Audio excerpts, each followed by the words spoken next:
Hola, muy buenos días a todos y todas.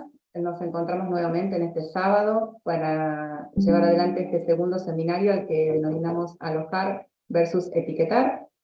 Tal cual como nos habíamos encontrado en aquel primer momento, hoy nos están acompañando Graciela, Gisela, también que estuvieron en el primer encuentro, para poder hacer un recorrido de aquello que estuvimos pensando en aquel momento, y se sumarían también Juan Basten y María José Borsani.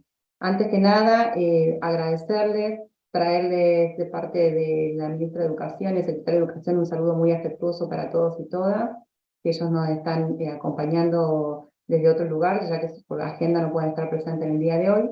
Así que bueno, la idea es un poco dar continuidad a esto que hemos iniciado en el mes de junio, para poder seguir pensando y reflexionando, ¿no? Y un poco recordar aquello que estuvimos trabajando en este primer seminario, donde María José, donde a través de Graciela y Gisela nos invitaban a pensar en esas instituciones que permiten inquietarse, en revisar las prácticas pedagógicas hacia el interior de cada una de ellas, reflexionar acerca de cómo construirnos, cómo seguir intercambiando entre nosotros, cómo hacer esas prácticas, hacer lugar a esas prácticas alterativas. También hablamos un poco sobre fortalecer el encuentro con el otro, sobre poder hacer lugar a cada uno de los que forman parte de las instituciones educativas, y nos dejaron algunas reflexiones. Como ustedes saben, en aquel primer encuentro hicimos también este encuentro entre mini grupos, que hicimos a través de las aulas, a través de quienes estaban también siguiéndonos por YouTube, y nos habían dejado una consigna para trabajar, que llegó a través del correo de la dirección a las instituciones, y ese día también se lo llevaron para poder seguir pensando en equipos, en grupos. Y hoy un poco la idea era también que Graciela y Gise nos puedan contar, hacer una síntesis de eso que fueron ustedes reflexionando y que ellos han tenido lugar a poder hacer lectura, para poder dar continuidad a eso que iniciamos el 10 de junio y seguir nosotros reflexionando. No quiero quitarles mucho más tiempo, quiero que aprovechemos también este tiempo juntos y juntas, estas 2 horitas que tenemos de este sábado. Agradecerles nuevamente por sumarse, por seguir haciendo lugar a poder pensar juntos y juntas. Así que le voy a dar lugar a las chicas, a Graciela y a Gisela, para que puedan contarnos un poco acerca de eso. Bienvenidos y bienvenidas. Bueno, gracias nuevamente, gracias a Silvina y a todo el equipo, y especialmente a María José y a Juan, que nos prestan 10 minutos de este encuentro para hacer un mini brevísimo resumen de lo trabajado en común, lo que hicimos con Gisela, que les voy a presentar ahora. Es una síntesis muy pequeña de lo común de la producción de ustedes, de todos ustedes, lo común, o sea, lo que aparecía en forma de qué nos pasa o qué queremos que nos pase o hacia dónde vamos con todas estas cuestiones.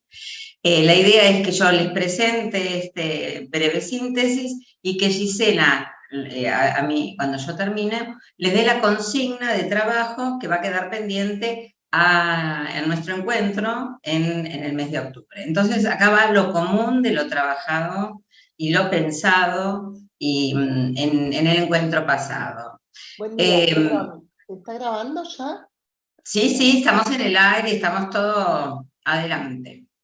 Dar la voz a los estudiantes. Repensar el sentido de la corresponsabilidad como trabajo entre todos. Pensar con otros desde una escucha genuina para producir propuestas alternativas. ¿Se acuerdan que miramos mucho el concepto de lo alternativo, no de lo alternativo? Propuestas alternativas, aquellas que se animan a alterar las prácticas. Trabajar desde de vínculos basados en el respeto y la confianza. Construir una práctica en común que nos transforme como comunidad, donde nos invitamos, aparecía en algunos trabajos, a cambiar las miradas, desde la posibilidad de convivir en diversidad, pensando qué hacemos qué evaluamos y para qué. Un trabajo institucional con una escucha activa, involucrando a todos los actores, donde la planificación pueda ser pensada desde las posibilidades y no desde las barreras, permitiéndose ser flexible, diversa, accesible al grupo de estudiantes en general, con propuestas lúdicas, donde participen todos los actores involucrados. Un saber que se liga con escuchar y ser empático. Borrar tanto barreras materiales como mentales, de construir prejuicios y habilitar una escuela desde la afectividad, basada en una pedagogía de la ternura, tomando el concepto de inclusión en convivencia, donde existan espacios para conversar juntos y escucharnos. Esto apareció mucho, por eso va a venir la propuesta ahora. Desde la perspectiva de trabajar con nuestros estudiantes, esto también apareció mucho, como agentes activos. La idea es la construcción de un espacio colectivo, ahí vayan subrayando por el trabajo, inclusivos, que conlleven a un cambio de perspectiva, no solo en la escuela, sino en la comunidad en general, utilizando diversos lenguajes y formas expresivas, la palabra, la expresión plástica, la lúdica, poniendo al estudiante como protagonista de la escena escolar, activo, pensador y promotor de cambio. Escuchado y acompañado en sus diferencias, estos espacios de intercambio pensados desde la inclusión, desde la educación inicial y sostenidos en toda la trayectoria escolar. Entendiendo que cuando hablamos de inclusión, voy finalizando, es trabajando con todos los actores involucrados, docentes, estudiantes, familias, instituciones y con todos los niños, niñas y adolescentes que acuden a la escuela, promoviendo espacios de trabajo donde nos sintamos y seamos agentes de cambio. Esto es la producción de todos y de todas ustedes. Y ahí viene la propuesta nuestra. Buen día a todos y a todas. Lo que quiero recordar es cuál fue la consigna que habíamos dado en principio para que se hicieran estos trabajos. La consigna había sido cómo pensar junto a nuestros estudiantes como actores protagónicos la construcción de escuelas inclusivas. A partir de esa pregunta hubo trabajos sumamente ricos, sumamente interesantes, algunos muy originales, entre ellos hubo un compañero que nos sorprendió mucho con Graciela, que por algún motivo técnico no había podido entrar al grupo en Zoom, entonces decidió armar un grupo en su casa, es decir, con lo que había, ¿sí? Entonces, lo que había en su casa era su esposa, que era auxiliar en jardín, lo que había en su casa eran sus hijos, que eran estudiantes, uno de secundario y uno de educación superior. También tenía algunos compañeros a mano, docentes, y nos pareció interesante traer esto, porque fue muy rico lo que produjeron como posibilidad de decir, bueno, ok, a veces no tengo todos los recursos, a veces no tengo todas las condiciones, pero siempre tengo una posibilidad de armar lazo y generar una propuesta sumamente rica. Y hubo, digamos, muchos grupos muy interesantes. Entonces, a partir de esto que produjeron ustedes y del trabajo que estuvimos haciendo, nuestra propuesta de cara a octubre es en realidad una invitación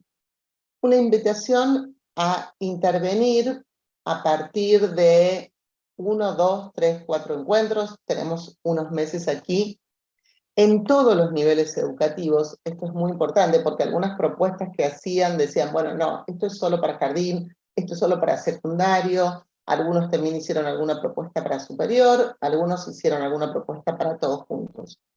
Nuestra idea es que la propuesta que se haga no necesariamente tiene que ser la misma, pero que la propuesta incluya a los niños y a las niñas desde, y también a los adultos, desde jardín hasta ciclo superior. Que cada uno, que cada espacio la tome y la arme de acuerdo a sus posibilidades, de acuerdo a su población, que los que quieran incluir a los estudiantes, incluyan a los estudiantes, a que los que quieran incluir a los estudiantes y a los docentes y a los padres y a la comunidad toda, digo, que cada espacio lo piense en función de sus posibilidades. Entonces, a partir de lo que ustedes fueron trabajando, la idea es, en principio, realizar una asamblea como espacio de conversación entre todos y todas, en el que se debata cómo construir modos alojadores de convivencialidad en la diversidad. Vuelvo a decir, en principio, una asamblea como espacio de conversación entre todos y todas, en la que pueda debatir cada comunidad educativa cómo construir modos alojadores de convivencialidad en la diversidad.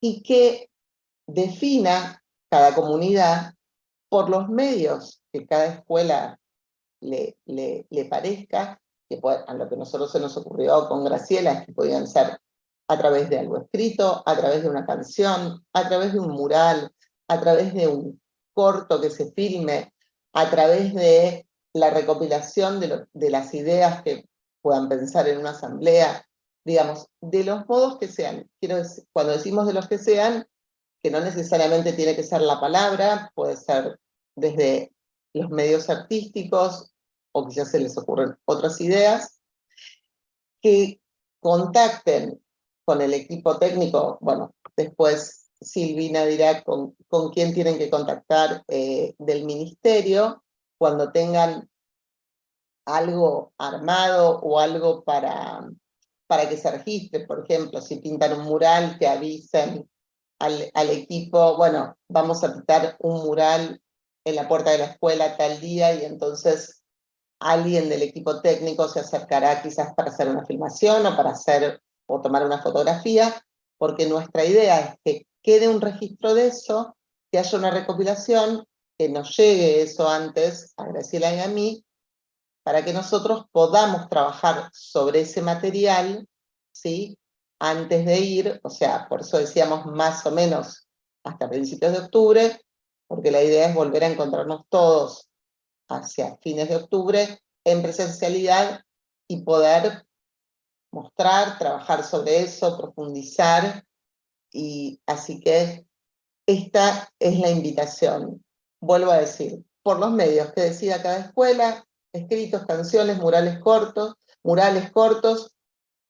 se realizará entonces un registro fílmico de lo trabajado para ser presentado luego en la jornada de octubre.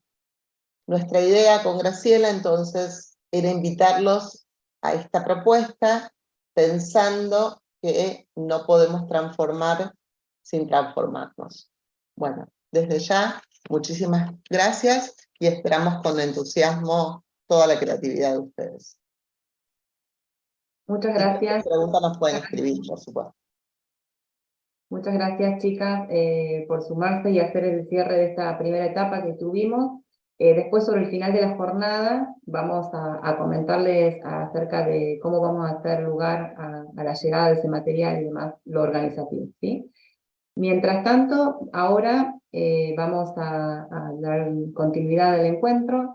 Como les contaba en principio, en esta oportunidad nos están acompañando María José Borsani y Juan Bassen. Agradecerles de parte de la Dirección Provincial de Educación Inclusiva, parte de todos los que formamos parte del Ministerio de Educación, por sumarse a esta propuesta, darles la bienvenida nuevamente y agradecerles el trabajo que también venimos realizando previo que implica, digamos, todo lo previo a cualquier tipo de encuentro, y nuestro contacto, digamos, ya viene desde el año pasado en función de este encuentro, como así también con el resto de las chicas.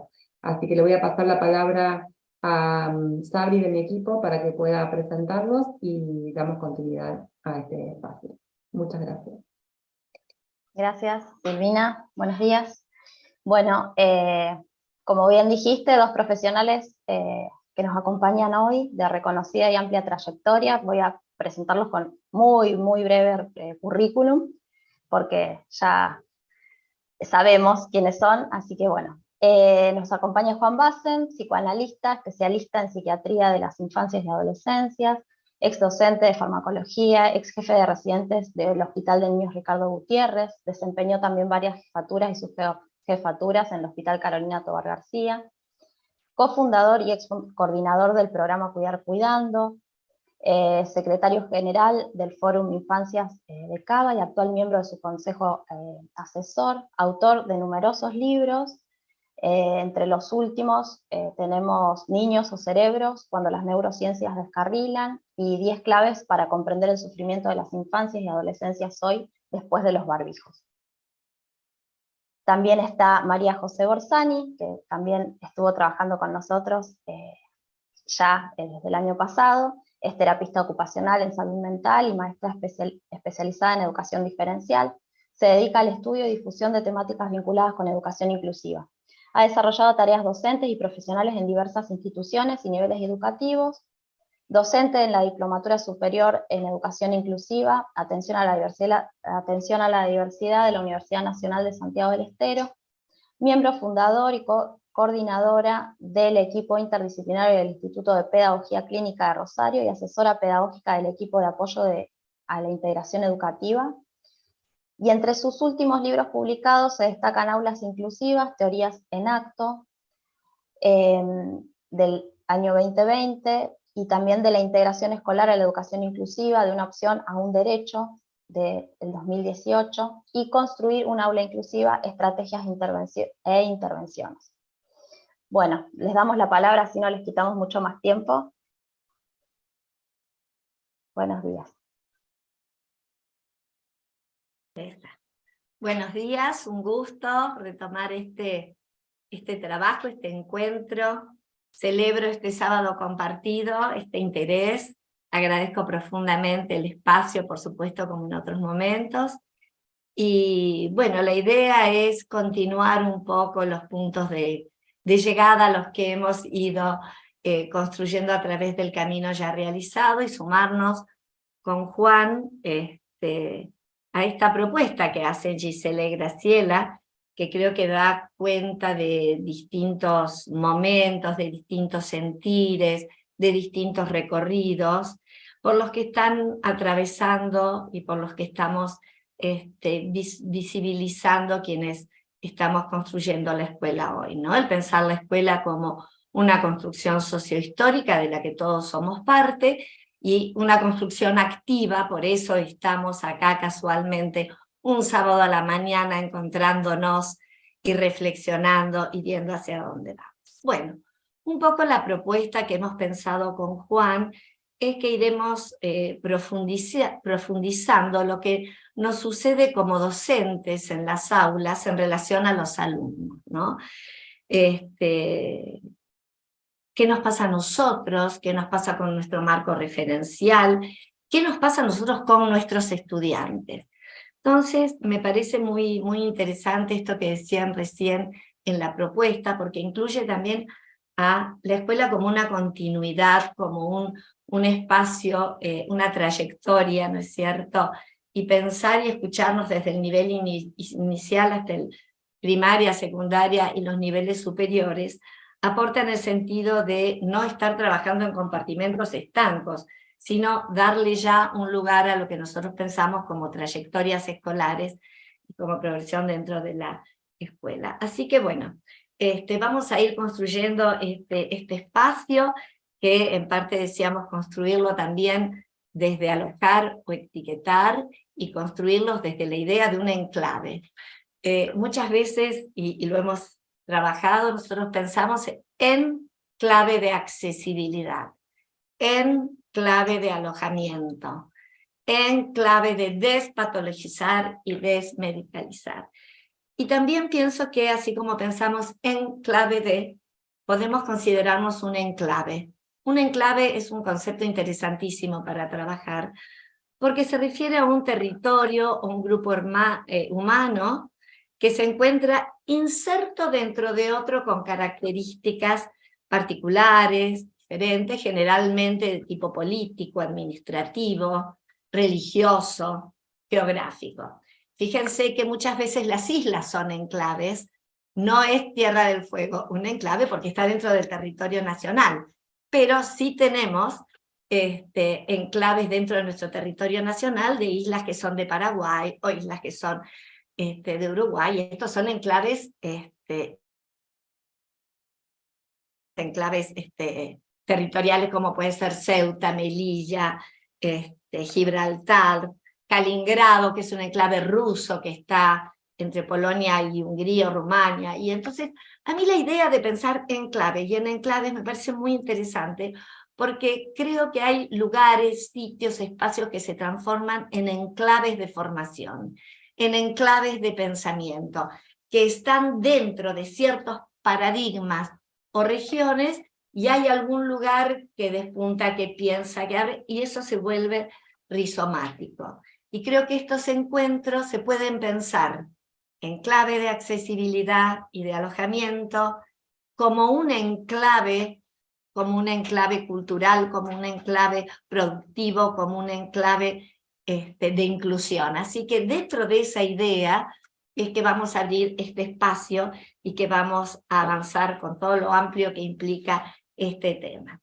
Es un tema muy amplio, siempre digo que también es ríspido y complejo, y bueno, retomando un poco esto que recién hablábamos, y acá voy a decir algo en mención a Tierra del Fuego, sabrán ustedes que hay muchas personas que se han inscrito de otras provincias, y creo que esto también habla de un enclave de producción intelectual y pedagógica desde el sur, de este sur que también existe y con tanta potencia.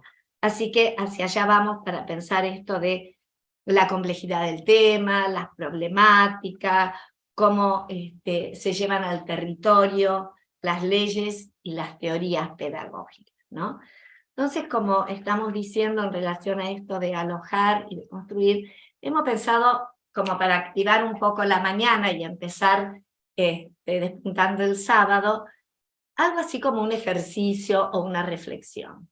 Les vamos a pedir a ustedes que en el chat, ahora nos vamos a tomar unos 3-4 minutitos, y vamos a pensar dos alumnos que nos van a hacer pensar mucho sobre nuestras prácticas, que es de lo que se tratan estos encuentros. Entonces, para esos dos alumnos, si ustedes quieren, armen 2 columnas, armen 2 filas, dividimos la hoja en 2, como se les parezca, y en el primer espacio nosotros, en el espacio de la izquierda, por decirlo, vamos a enumerar no menos de 5 características de un alumno que de alguna manera haya aprendido aquello que nosotros pensamos para enseñar. Un alumno que nos ha gratificado desde la propuesta pedagógica, desde lo vincular, un alumno con el que nos hemos sentido en una situación de empatía, ese sujeto que ha tomado el diseño curricular propuesto con soltura, con apertura, que se benefició con nuestra propuesta y que cubrió todas las expectativas. Entonces nos gratificó como tales. ¿Vieron? Ese alumno que nos confirmó que nosotros teníamos que ser docentes, que esa era la carrera apropiada. Entonces les propongo que esas características las vayan subiendo, así las vamos tomando para trabajar. Si ustedes las escriben en su borrador, también pónganoslas por favor en el chat. Este alumno tiene que ver, miren, con ese alumno que recordamos en el haber de la vida. ¿Vieron que tenemos alumnos en el haber? Son alumnos que por ahí nos encontramos con la mamá o el papá o un hermano y siempre nos detenemos porque queremos saber de él, qué fue de su vida, cómo siguió su trayectoria escolar, dónde está, qué hizo, siguió estudiando, qué, dónde. Es una alegría volver a saber de quien nos ha confirmado en una profesión. Entonces, acá esperamos que ustedes nos vayan subiendo algunas características porque las vamos a ir retomando, me van a ir llegando acá al chat y también, y también las vamos a ir pensando con Juan y las vamos a ir acomodando, ¿no? En este sentido. Sabemos que, bueno, a veces cuesta ponerse a escribir y a lo mejor es más sencillo estar esperando que alguien hable, pero la idea nuestra es que podamos ir haciendo un espacio de producción compartida.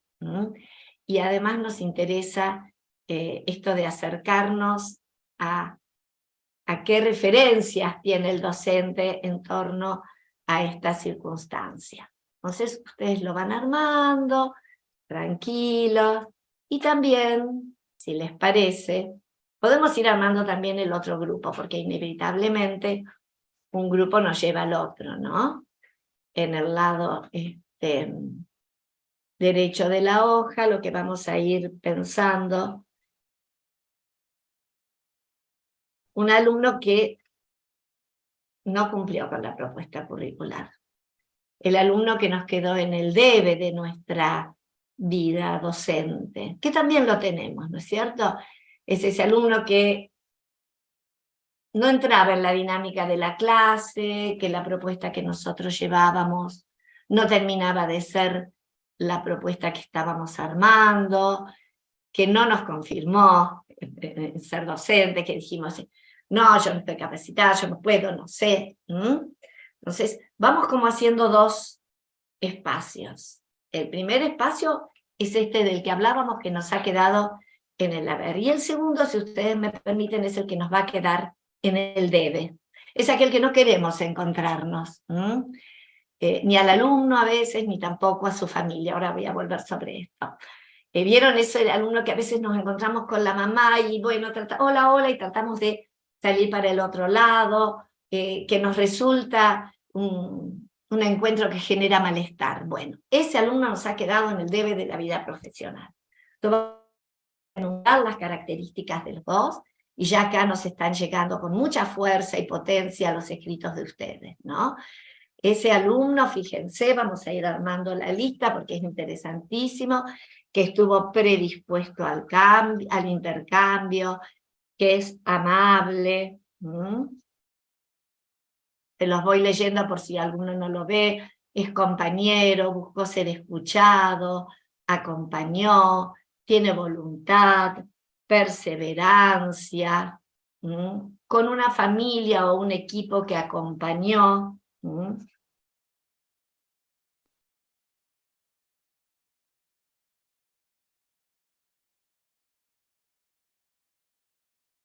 Alumnos que agradecen las lecturas, que piden recomendaciones, esa imagen del alumno que busca caminos. Muy interesante todo esto que va apareciendo en relación a un perfil, si ustedes dicen, de un alumno.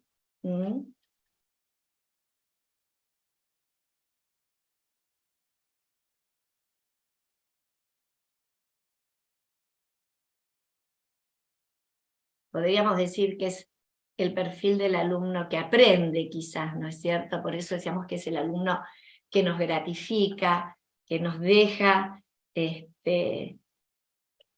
confirmados en el lugar, que responden a la situación planteada por el docente.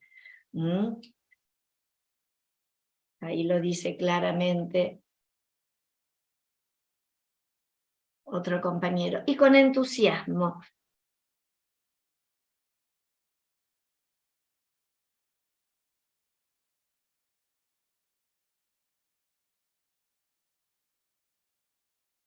Bien. Como estamos entre el YouTube y el Zoom, hay como un delay.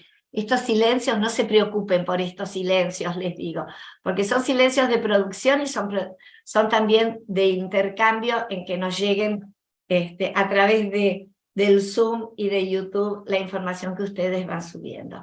Pero me parece interesantísimo, si bien nosotros vamos a conformar estas dos listas para retrabajarlas también a lo largo de estos meses, pero también en el encuentro que vamos a hacer en octubre, interesa que esto nos quede a nosotros como un reservorio al cual recurrir. Vamos a recurrir continuamente a esto. Y fíjense que ya van apareciendo algunas cuestiones del debe. El alumno que nos quedó en el debe tenía poca empatía. Poca empatía con los pares, con el docente, no receptivo, sin acompañamiento. Y en el otro, vamos de acá y allá, qué bueno esto, atento, comprometido. Comprometido ya apareció 2 veces, fíjense ustedes, ¿no? Qué palabra para trabajar. Amable también apareció. Buen compañero, porque explica pero no da resultado del ejercicio. Responsable, cero egoísmo, curioso, expresivo, valiente. ¿Qué adjetivos hermosos, entre comillas, voy a poner, ¿no? Porque qué configuración que se nos va dando, con interés y motivación, respetuoso, amable. Ahí apareció el delay. Buenísimo, a veces no hay que ponerse ansiosos, María José Borsani. Bien.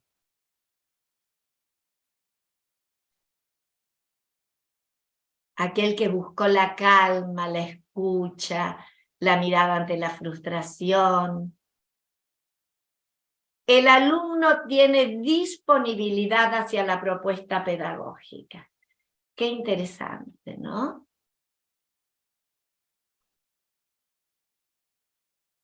Mi estudiante era curioso, aún recuerdo su felicidad al ingresar por primera vez a la escuela con 20 años.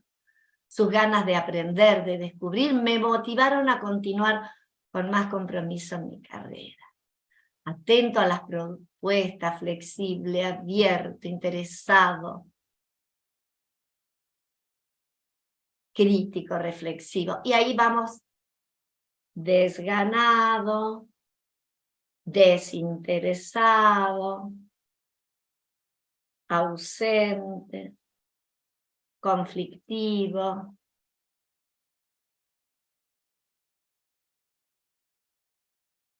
Dionisia piensa en aquella alumna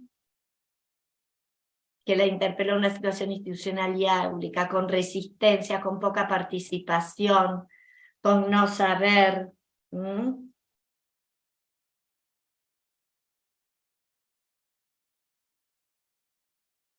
El debe, desganado, ¿cómo aparece? Tenemos que trabajar sobre esto. No receptivo, no demuestra interés, vuelve a aparecer.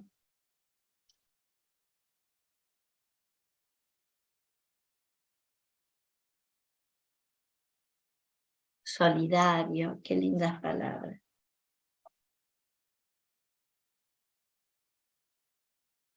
No puede dejarse acompañar. Él no puede dejarse acompañar. ¿Qué pasa con él? Pues vamos a pensar qué nos pasa a nosotros con ellos, ¿no? ¿Qué nos está pasando? Inquieto, violento.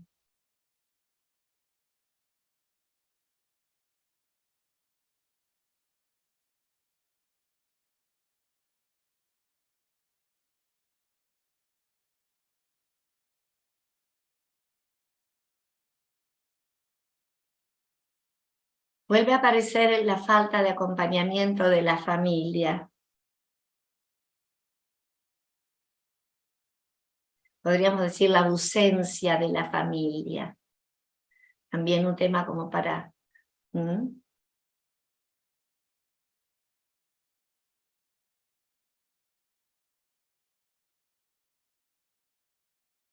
Y acá hay algo, ¿no? Videos de todo un poco. En el debe son varios y son quienes muchas veces están en la escuela porque es un lugar que los aloja, donde encuentran ser ellos sin cuestionamiento, sino con acompañamiento. Otra forma de alojar y vivir y estar en la escuela. Un alumno apático, todavía no nos había aparecido esta palabra. no es solidario, no puede quedarse quieto.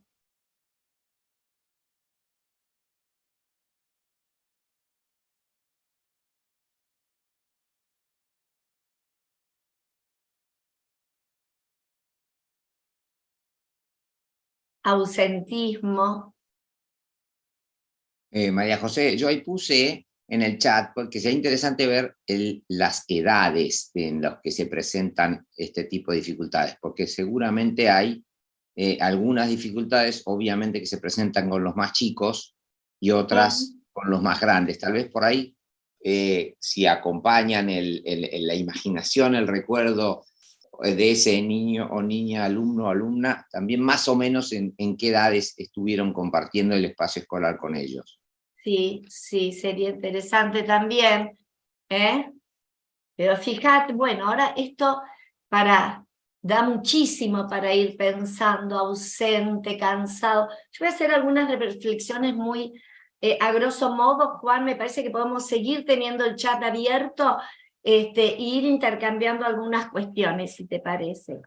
En primer lugar, Juan, y ya te voy a dar para que hables vos, y un poco yo me corra de esto.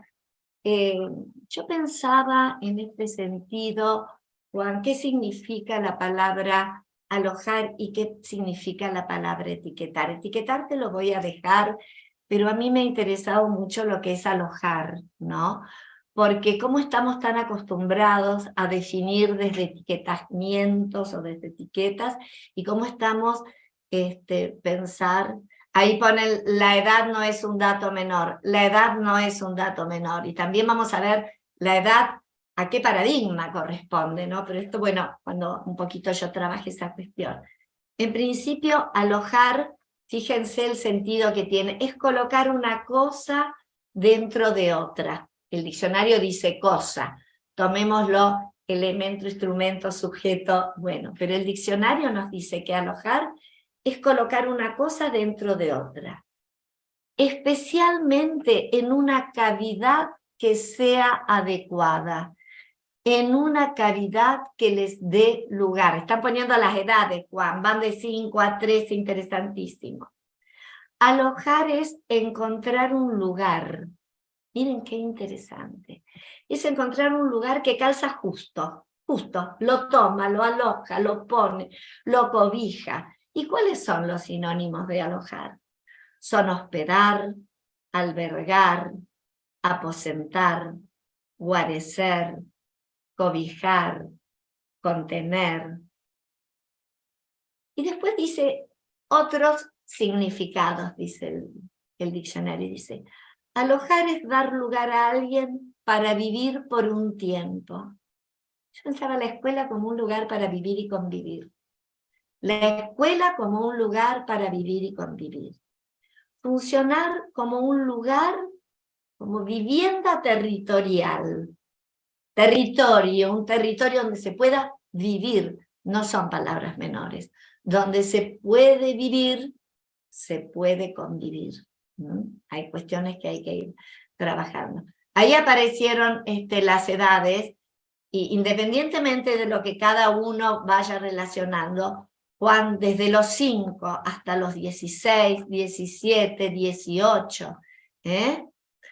Bien, qué interesante esto para poder abrirnos nosotros, reflexionar, pensar.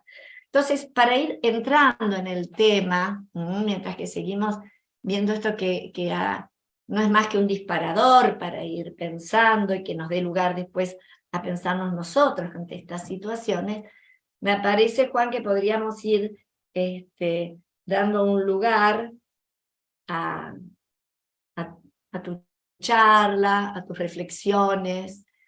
No sé si vas a pasar un power o si querés empezar hablando, eso te lo dejo, pero me parece que con esto, que lo dejo picando, lo dejo abierto, esto es nuestro material de producción, ¿no es cierto?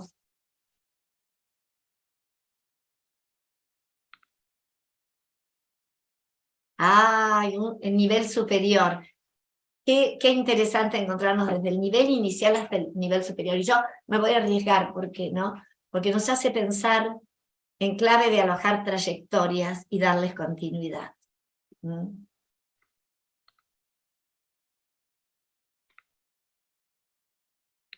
Y además, en ciertas invariantes, pensaría yo, muy a grosso modo, y en ciertas invariantes que nos hablan de definir un alumno desde su posibilidad y su potencialidad, que es estar atento, valiente, comprometido, son todos adjetivos calificativos positivos, y que de alguna manera también nos enfrentan con algo que vamos a ver en un ratito, pero que es el enunciar al otro desde el déficit, desde el poco. Miren la lista que hice, después la voy a configurar y les voy a marcar con un color los prefijos descalificativos, unos en más a la izquierda y unos en menos que nos han quedado a la derecha.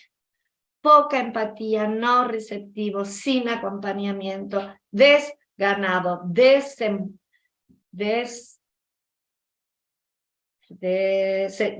no sé, no me entiendo la verdad, desinteresado, ausente. Des y dis. ¿Viste? No, sin, poco, poca empatía, poca familia, no se queda quieta, no saber, no interesado, disruptivo, no puede dejarse acompañar, inquieto. Vamos a trabajar. Esto es lo que hoy tenemos, esta es nuestra reflexión y con esto tenemos que andar. Bien, veo que has abierto, Juan, ya la pantalla y hacia allá vamos. ¿No? Buen día, primero. Vamos a, tal vez deberíamos haber arrancado al revés, pero ya que estamos acá, estamos acá. Vamos a hacer como un rulo, vamos a volver desde lo que planteaba María José a una especie de visión un poquitito más general, que me parece que va a poder interactuar con lo que ella trajo. Claramente yo no soy un maestro de aula, no tengo esa experiencia, por lo tanto no pretendo de ninguna manera decir lo que hay que hacer. En todo caso puedo compartir sí una experiencia institucional que tiene ciertos paralelismos. Yo he estado más de 35 años en hospitales públicos y he sentido durante todo ese tiempo que los hospitales muchas veces son instrumentos bastante inadecuados. Yo los definía como tenedores para tomar la sopa, ¿no? O sea, como que están embebidos en el caldo social, pero son incapaces de contener la sustancia, que sería lo que deberían incorporar. Creo que las escuelas muchas veces también deben tener esta sensación desde las escuelas. Y que en ese caso, y tomando las palabras de María José, cuando las instituciones se convierten en eso que hay que modificar, desde mi práctica profesional en hospitales hemos hecho muchas modificaciones en nuestras prácticas, hasta llevar chicos internados al zoológico, por ejemplo, no para que los pongan en jaulas, sino para que cuiden a los animales. Cuando esto ocurre, ya más que un enclave, las instituciones se convierten en un clavo, y un clavo que hay que sacarse. Entonces, estamos todos desde la perspectiva de pensar que tenemos que ir transformando ciertas cosas. Para transformar está bueno pensar de dónde se parte. Y de dónde partimos como adultos, no solamente de dónde parten los chicos, pero también de dónde parten los chicos, que claramente no son los chicos de hace 30 años o 40 años atrás. Nosotros tampoco. También de dónde partimos en esta situación podríamos decir ya casi post-pandémicas, por eso yo puse después de los barbijos. Ayer salió una nota, vi en redes sobre la nueva, entre comillas, plaga de las escuelas, que son los chicos pandémicos de 2 y 3 años que no hablan por haber nacido justamente en momentos de aislamiento y distanciamiento. Entonces, si bien, como dice allí en esa lámina, se puso fin a la obligatoriedad del barbijo, claramente hay una estela que ha dejado la pandemia, que mejor sería llamarla sindemia, que todavía perdura. Y mi intención es tratar de revisar esa estela en base como a 10 ítems que se presentan tanto en la clínica como en las aulas, como en la vida cotidiana, y que depende mucho cómo lo pensemos. Estos ítems están, habíamos hablado con María José de que ella también iba a plantear 10 ítems, están pensados desde un sí y desde un no. No pretendo ser una especie de Moisés, pero son como 10. Entonces, dice no descontextualizar, sino sensibilizar, no patologizar, sino descifrar, no medicalizar, sino singularizar, no sacar el cuerpo, sino degustar, no subestimar, sino dimensionar.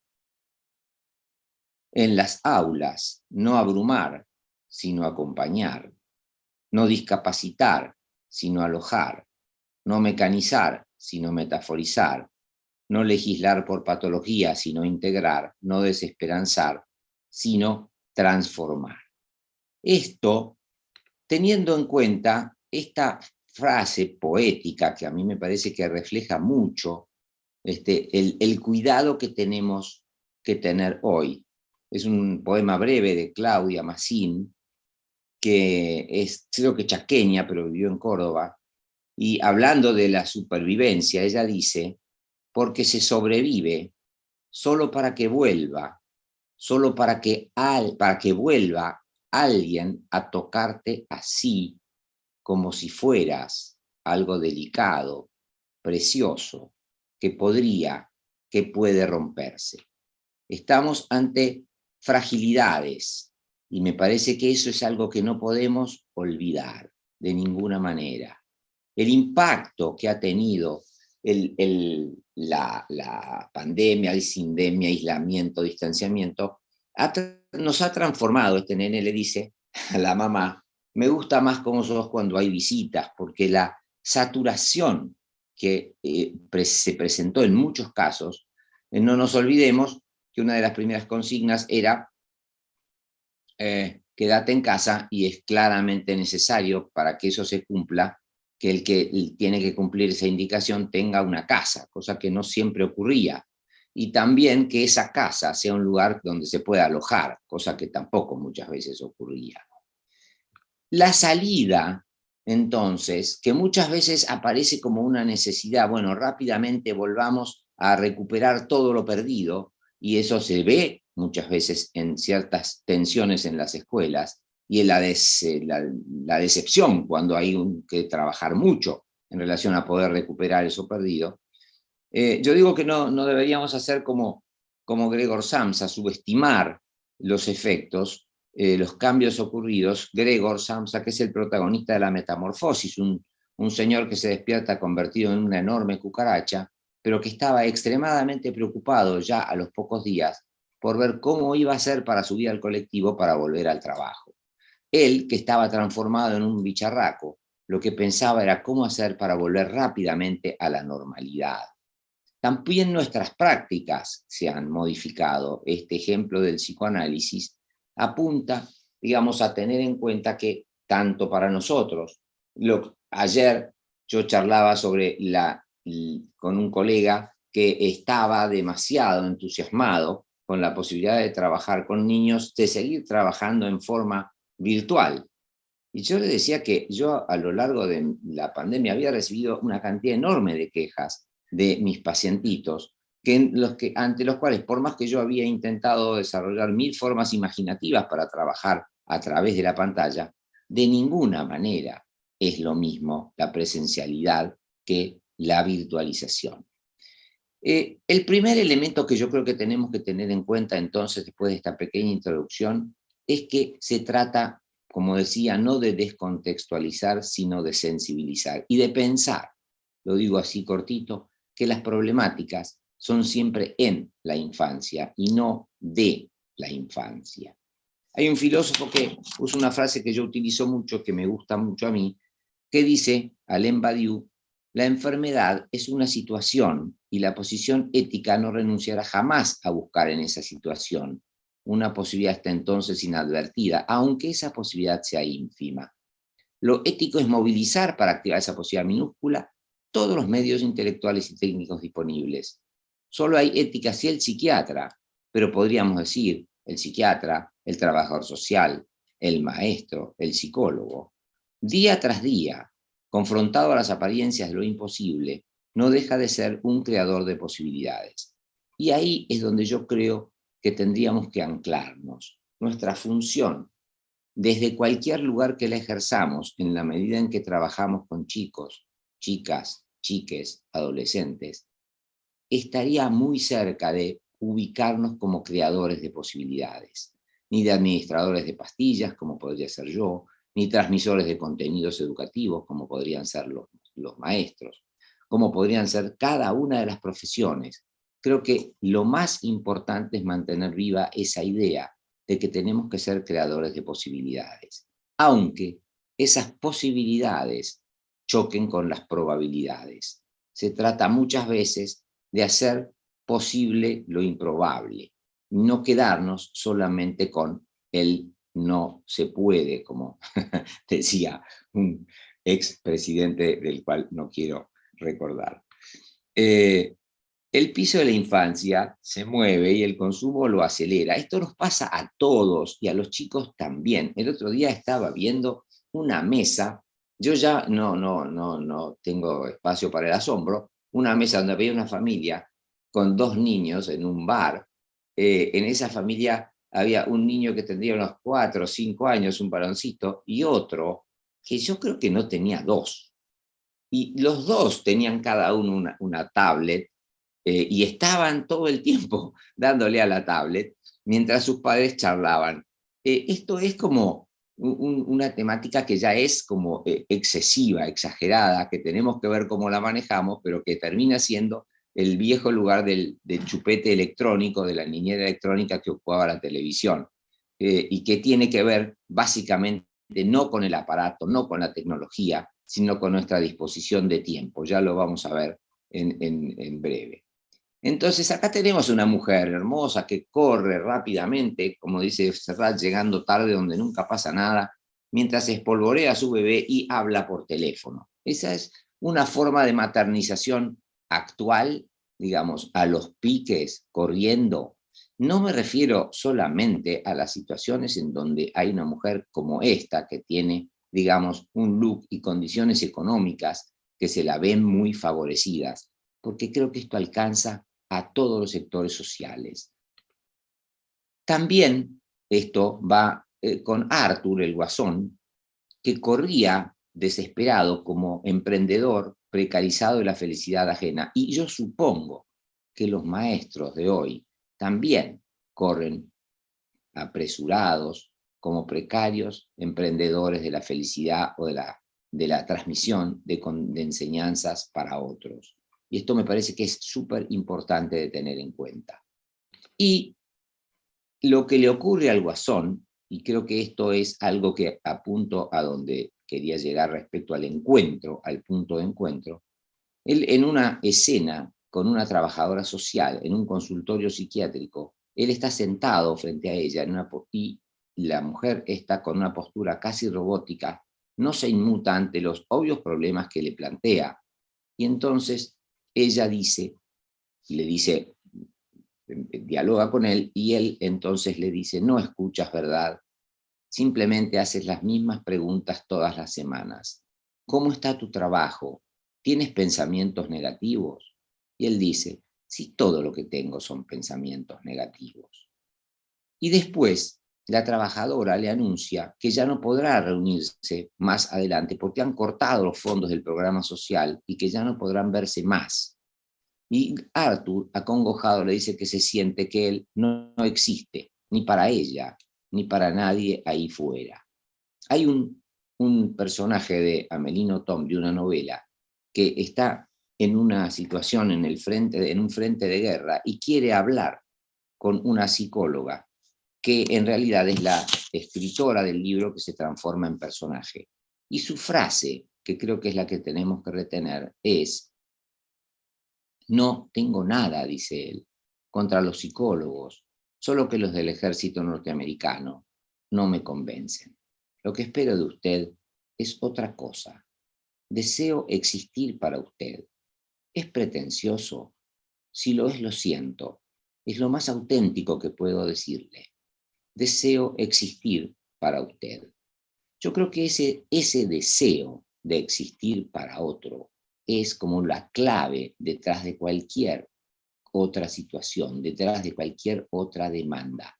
Y cuando eso no es escuchado, cuando no se le da existencia, la que tal vez deseen, a veces pretendan, viene la insistencia. Lo que uno deja de dar como existencia, lo que inexiste, después insiste, seguramente a través de muchas formas distintas y generalmente fuera de lo que estaríamos esperando como, entre comillas, normalidad. Yo voy a pasar solamente este dato, este poema, para que tengamos presente lo mismo que hacía esta mujer corriendo. Milton decía, cuando uno se desliza sobre hielo quebradizo, la única salvación está en la velocidad. En la velocidad porque el piso se rompe, como pasa con esos dibujitos animados. Y esa velocidad se traduce en precocidad. Por ejemplo, estas niñitas de 8 años fueron presentadas así en una revista Vogue digamos, en un número que, digamos, vestidas como si fueran adultas y obviamente con una intención de llamar la atención, pero muy cercana, sin duda, a la pedofilia.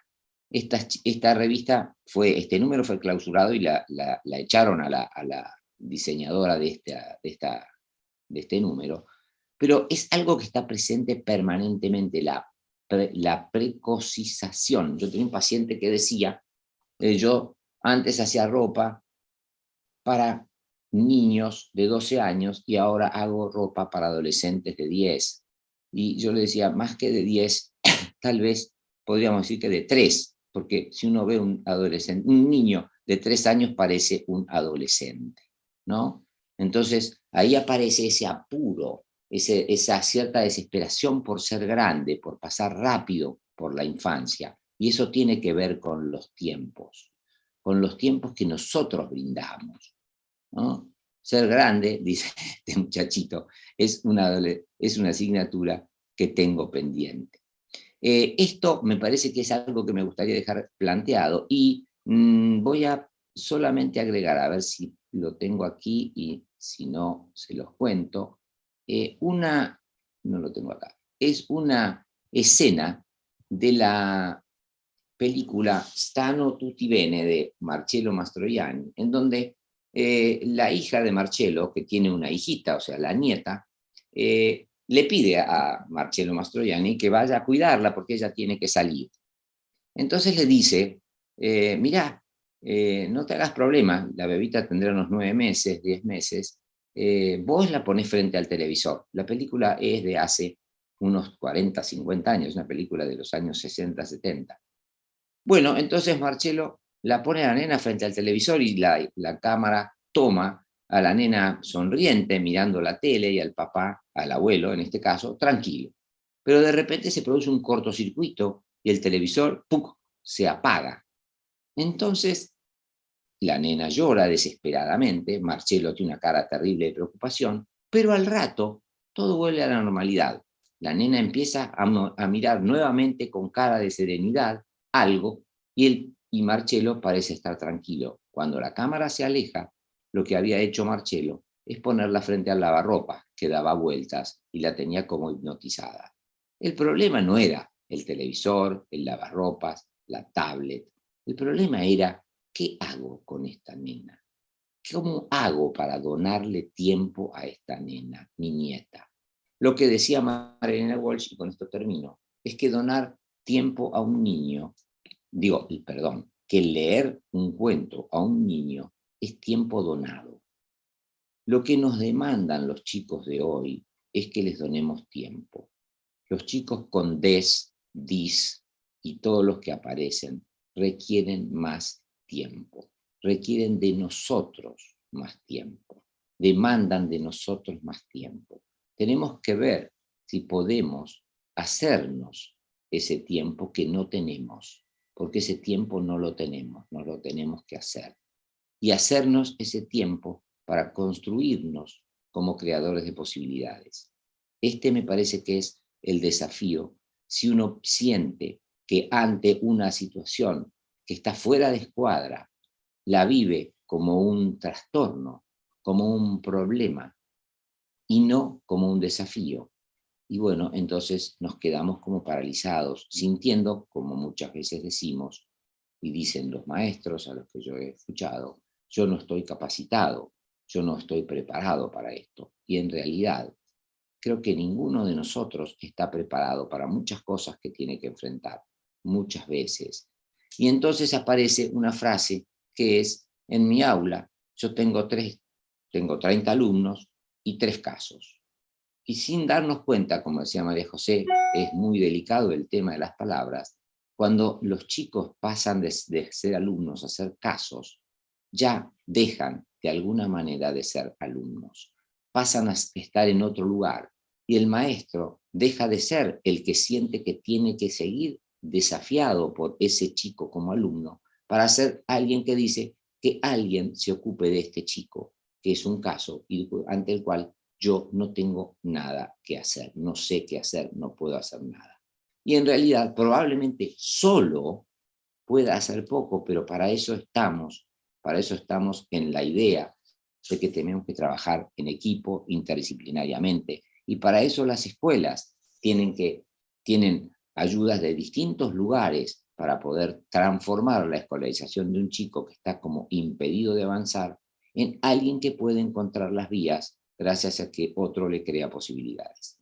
Bueno, la dejo a María José que retome su charla y retomemos los ejemplos que ustedes están trayendo a través del chat. Sí, Juan, nos dejás con muchas cosas porque me dejás pensando y la verdad que cuánto que hay para reflexionar. La película que vos decías te la acabo de googlear porque yo la ubicaba. ¿Qué cosa? Uno lo ubica en función de algunas circunstancias o historias personales, ¿no? Y entonces es de 1990, Juan, no hace tanto, fíjate. Ah, mira. Mira, es de 1990, es de Giuseppe Tornatore, mira vos. Sí. Sí, hermoso, una película que da tanto para hablar, tanto para pensar, y después también tuvimos La Cena, que tiene una situación similar a esto. Juan, si vos podés, cerrás el power, así podemos abrir otro, ¿te parece? Ahí va. Ahí estamos. Bueno, muchas cosas, ¿no? Me fui anotando, Juan, en lo que decías en función de, bueno, cómo estamos parados, desde dónde pensamos nuestros alumnos, hacia dónde vamos, con qué esquemas referenciales estamos pensando nuestros alumnos. Entonces, un poco para revisar esos 10 puntos, que los seleccioné, los armé y dije, vamos a abrir con estos 10 puntos recién en octubre quizás, pero tomando esto, lo que hablamos también con... No, perdón, hice macana, perdónenme un minuto, por acá. Iba a compartir una pantalla por donde no correspondía, por hacer 2 cosas a la vez. Un poco cómo pensar la escuela ante lo que vos nos trajiste, ¿no? Cómo pensar la escuela como construcción sociohistórica, cómo pensamos nosotros, desde dónde pensamos. Este esquema es un esquema que hemos trabajado con muchos docentes y profesores en el enclave de Tierra del Fuego, pero hoy los vamos a revisar en función un poco de lo que vos has traído y de el momento actual, que uno no sabe exactamente cómo llamarlo, como vos decís, si es pospandemia, si es sin pandemia, si es con... Yo creo que es con todo lo que la pandemia nos trajo, nos desnudó, nos mostró. La pandemia nos hizo un impacto muy fuerte, Juan, nos corrió una cortina y nos dijo, señores, estamos parados acá y cómo damos respuesta a nuestros alumnos. Nos hizo pensar mucho y creo que ahora que hemos vuelto, si hay algo que no tenemos que hacer, es pensar que se puede retornar al 2019, porque es imposible, porque nadie retorna, ¿no es cierto? Nadie se baña 2 veces en el mismo río, porque el río fluye y nosotros también. Entonces la idea es compartir con ustedes estos 4 gráficos muy rápidamente, también a modo de disparador, para seguir pensando desde donde hoy estamos conceptualizando estos alumnos, porque como dijo Juan, si decimos tengo 30 pibes y 2 casos, tenga 30 pibes y 5 integrados, tengo 30 pibes y 4 medicalizados, 3 que vienen de la barda, de la villa, del... Bueno, estamos confundiendo esencia con condición. La esencia es que todos son mis alumnos.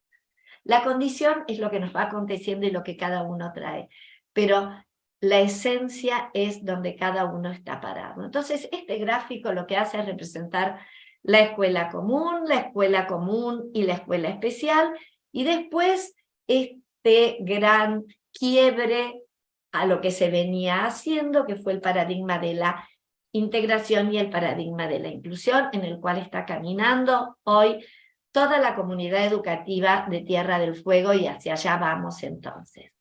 Esa escuela tradicional que nosotros supimos concebir, que supimos tener, que estaba regida por un paradigma homogeneizador, esa escuela que, por supuesto, fue muy interesante, cada uno de estos momentos fue un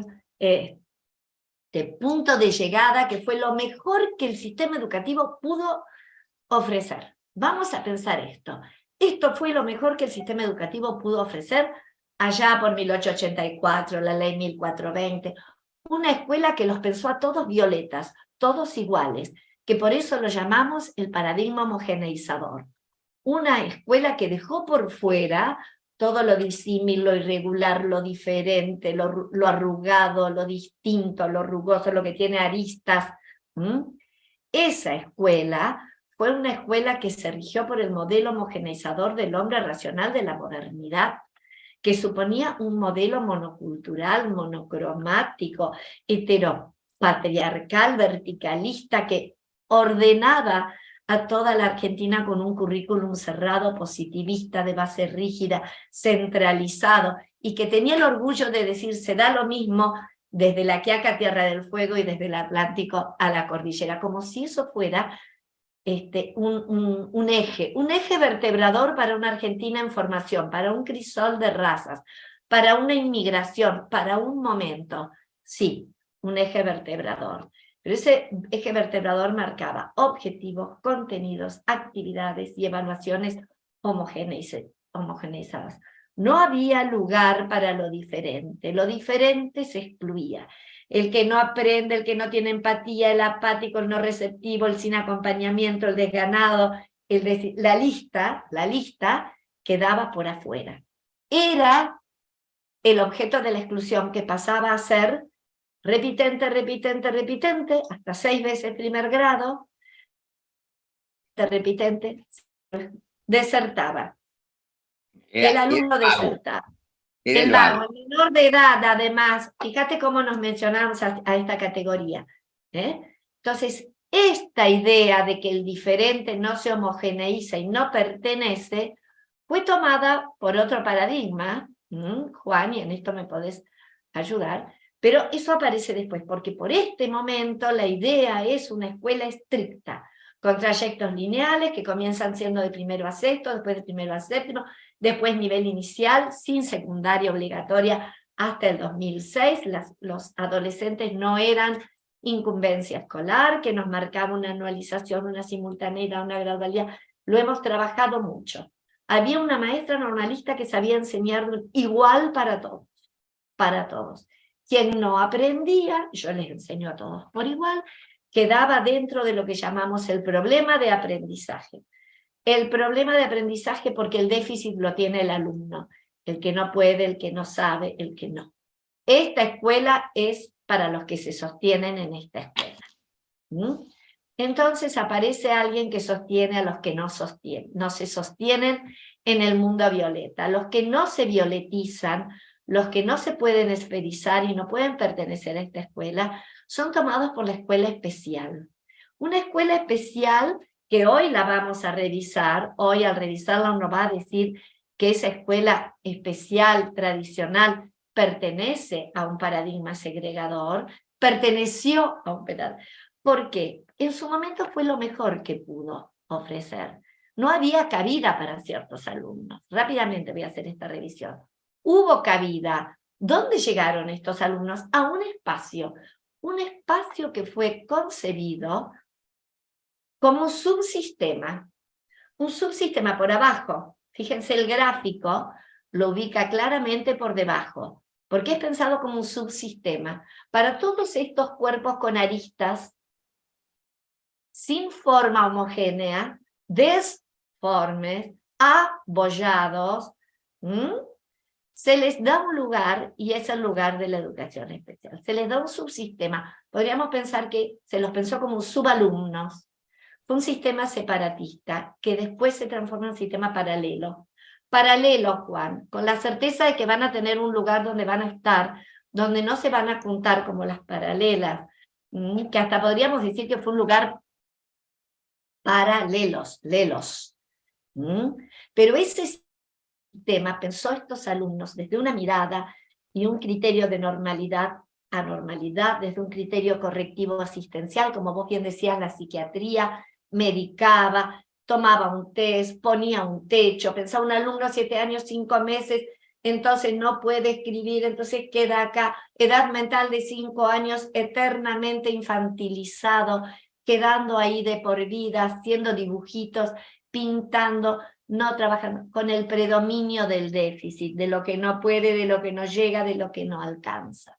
Esto se conformó como 2 sistemas paralelos realmente. Andaba la educación especial por un lado y la común por el suyo. No tenían nada que ver. La especial tenía un currículum especial, no daba efemérides, no había atravesamiento cultural. No se suponía que para estos alumnos había un espacio posible. En la educación, nada más, Juan, en la educación, porque había otros espacios donde estos sujetos se desempeñaban, iban al club o estaban en la vereda o jugaban, pero la escuela, con su hegemonía intelectual y su gradualización y homogeneización, no les daba un lugar en la escuela de nivel, sí en la escuela especial, que tanto hizo, tanto bregó, tanto trabajó, y que hoy está en un proceso de transformación profunda, tremendo, que ha hecho realmente un cambio de paradigma en relación a la transversalidad del sistema.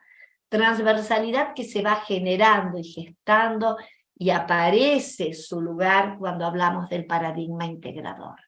Que me parece interesante hoy traerlo aquí, conversarlo un poquito con ustedes, porque el paradigma integrador fue la primera puerta de entrada desde la que se pensó modificar lo que era la escuela especial aislada, subsistema, corrida, paralela, sin injerencia. Y entonces aparece la posibilidad de un nuevo escenario, de un horizonte superador, que aparece de la mano de una transformación del paradigma integrador, que nos plantea una transición. Hoy lo pensamos a este paradigma como un puente entre la escuela tradicional y la inclusiva que estamos bregando por construir, donde se conserva una visión muy fuerte. Y para algunos se piensa un espacio posible. Esto se pensó desde un marco legal, desde la ley federal que propone el currículum común. Momento de inflexión en nuestro país tremendo. Basta de un currículum segregador para la escuela especial y un currículum para la escuela común, un currículum normativo. No, todos los alumnos van a tener un currículum común, todos en calidad de alumnos. Ahí la especial se las tuvo que ver también. Y hubo toda una serie de normativas que permitieron empezar a caminar, a alojar, a llevar. No me voy a detener en esto, pero sí me interesa decir que la escuela integradora amplió la mirada, se corrió de la gran segregación que había, empezó a pensar en las necesidades educativas especiales, hoy concepto que revisamos, empezó a pensar que ese currículum común, único, igual, rígido, tenía que flexibilizarse, que con algunas flexibilizaciones, que eran las adecuaciones curriculares, los alumnos que estaban en las fronteras, que estaban en los bordes, podían estar en la escuela, con ciertos cambios curriculares específicos. Hubo toda una mirada muy particular, ¿no es cierto? Una mirada que nos llevó a los alumnos que nos quedaban en los bordes, que quizás estuvieron en grados radiales, niveladores, multigrados, que hoy los podemos pensar desde el paradigma segregador, pero que tuvieron toda la posibilidad de albergar, de recibir, de resituar, y donde hubo alguien que ocupó un lugar muy fuerte, fue el de la maestra integradora también. Una maestra de, no soy de aquí ni soy de allá, pero esta maestra era de especial, pero empezaba a venir a común, a acompañar procesos. Esto es una mirada en relación a los niños, es una mirada en relación a los alumnos, y digo los niños porque esto se dio sobre todo en nivel inicial y en primer grado, ¿no? Donde estos chicos, con poca empatía, no receptivos, sin acompañamiento, venían con un acompañamiento, querían empezar a transitar una escuela, tenemos que ver de qué manera, cómo, pero esto fue un primer inicio de alojamiento no segregacionista, lo podríamos mencionar así para retomar algunas cuestiones, ¿no? Entonces empiezan a correr las currículas, y esto tiene efectos, no solo en los proyectos de integración, sino que empieza a tener efectos en todo lo que pasa en la escuela. Esto que me trajiste para Pedrito, que está en el proyecto de integración y que viene acompañado con vos, y que viene con la integradora, porque si no viene la integradora no sé qué hacer, no solo es para Pedrito, me sirve para Juan, para Lucas, para Lucía. Qué bueno el material que trajo la escuela especial, qué aporte. Y en esto empezamos a andar. Siendo muy estricto, podemos decir que este momento de escuela integradora fue solo para algunos, que el resto siguió respondiendo al modelo tradicional, al violetizador, al homogeneizador. Pero también se dieron cambios muy profundos, que tienen que ver con el paradigma integrador, que es este paradigma que hoy nos conmueve, que es el paradigma inclusivo, que es el paradigma hacia el que estamos caminando, hacia el que queremos llegar, que está propuesto desde una ley de educación nacional, que nos habla de todos en una escuela, garantizando su educación, y que nos habla de todos así, no vigilados, controlados, encerrados, supervisados por la educación especial, sino que nos propone esto. ¿Y cómo llama a este paradigma? Lo llama paradigma de la diversidad, paradigma inclusivo, paradigma del derecho. Fíjense que diversidad, alojar diversidades, alojar la diversidad, es alojar la variedad, la diferencia, lo desigual, lo distinto, la complejidad. Y acá me pregunto yo, ese alumno que nos quedó sin, ausente, no sabe, no está interesado, disruptivo, no. Quizás el trabajo nuestro sea empezar a pensarlo, no desde la mirada del déficit, no desde la mirada de los otros paradigmas, sino desde el paradigma del derecho. Por eso quería hacer este recorrido tan rápido, para llegar a un paradigma que nos está hablando de un paradigma inclusivo, de reflexionar sobre el sujeto del aprendizaje, de reflexionar sobre el déficit, reflexionar sobre un concepto que en su momento ostentó plausibilidad pedagógica, fue innovador, que fue el de las necesidades educativas especiales, pero que hoy nos planteamos necesidades educativas, no especiales. Nos planteamos sujetos con necesidades educativas desde la diversidad, diversidad desde variedad, desde diferencia, no distinto a los violetas, no sé en relación a la propuesta hegemónica, desinteresado en relación a los que están interesados, no. Acá planteando alumnos no homogeneizados, no mirados desde el déficit, ni siquiera desde las necesidades educativas especiales. Nos estamos planteando diversidad de alumnado, diversas formas de alojar en nuestras aulas a la población étnica, diversas formas de alojar la diversidad lingüística, poblacional, diversas formas de alojar la diversidad subjetiva, esta de la que hablaba Juan, nuevas formas de estar, de ser, de pensar, de amar, de identificarse, diversidad de género, diversidad lingüística, diversidad subjetiva, la escuela de la diversidad. Es indispensable pensar, para no seguir armando esta dicotomía del alumno que sí y el alumno que no. Y en este sentido, fíjense que nosotros podemos pensar muchas diversidades. Y hay un esfuerzo, y creo que se ha avanzado mucho cuando uno hace una reflexión sobre la que la escuela está alojando. La escuela está alojando diversidad étnica, lingüística, poblacional. La escuela se ha abierto a la diversidad subjetiva. La escuela está potenciando y respetando diversidades religiosas, sociocultural. ¿Tenemos que trabajar todavía sobre la diversidad y la patologización? Sí. Creo que hay un espíritu patologizante que se da la mano con el espíritu homogeneizador y hacen una dupla ahí, con ese espíritu patologizador del paradigma tradicional. Por eso quería traer esto, que lo hemos visto desde otros lugares, pero que ahora, desde el espíritu patologizador, tiene mucho que ver, porque sigue hablando de discapacidad. Habla de todas estas diversidades, pero sigue hablando de discapacidad. Y hablar de discapacidad es no reconocer el modelo social, el modelo de pensar que la discapacidad tiene que ver con barreras, y que las barreras son las que impiden tomar el lugar de alumno y poder potenciarse en esto. Y también pensar en esto de la capacidad o la discapacidad, porque en realidad la capacidad no debe ser el eje para alojar un alumno en la escuela, Juan. Te lo digo como para que lo puedas retomar y pensarlo desde la patologización. Pensar la capacidad es pensar la patologización. Y esto en realidad debe ser pensado como diversidad funcional, donde podamos avanzar y pensar que el eje teórico de alojar un alumno en la escuela es el eje de la diversidad, el eje de los derechos humanos, el eje del derecho y no de la capacidad. Entonces tenemos que pensar para avanzar sobre estas formas que hasta podríamos pensar discriminatorias, para que no sea pensado el alumno con estas características como una identidad negativa, sino avanzar a la diversidad funcional. Toda una propuesta innovadora, pero que nos lleva a pensar desde todo un marco teórico muy interesante, desde el modelo social, desde la ley de infancia, la despatologización, la desmedicalización, pensar en la...